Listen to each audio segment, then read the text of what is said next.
Hello, ঘুরতে যাওয়ার part 18-এ তোমাদেরকে ওয়েলকাম। আমরা কিন্তু এখনও সূর্য মন্দিরের ভেতরেই আছি। সূর্য মন্দিরের ভেতরে একটু প্রবেশ করার পর ডান সাইডে রয়েছে একটা ছোট্ট মন্দির, তার ভেতরেই রয়েছে এই মূর্তিগুলো। এখন আমরা বেরিয়ে যাচ্ছি সূর্য মন্দিরের বাইরে, আর বাইরের দিকে গিয়ে দেখি অনেকটা বড় করে মেলা জমেছে। সেখান থেকে আমরা কিছু টুকিটাকি জিনিসও কিনেছিলাম। লাস্ট এই মন্দিরটা দেখানোর পর আবার আমাদেরকে নিয়ে গেছিলো আরেকটি মন্দির দেখানোর জন্য, কিন্তু আমরা তখন এতটাই টায়ার্ড হয়ে গেছিলাম যে বলেছিলাম যে তোমরা যাও, আমরা যাব না।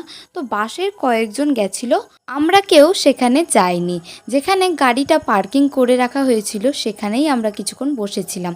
আর এখানে লাস্ট দেখেছিলাম লিঙ্গরাজ মন্দির, যেখানে ফোনের কোনো অ্যালাউ ছিল না, তাই তোমাদের সাথে কোনো ভিডিও ক্লিপও শেয়ার করতে পারছি না। আর এখন আমরা বেরিয়ে পড়েছি মায়াপুরের উদ্দেশ্যে। আসছে নেক্সট ভিডিওতে। Thanks for watching. জয় গোপাল, রাধে রাধে।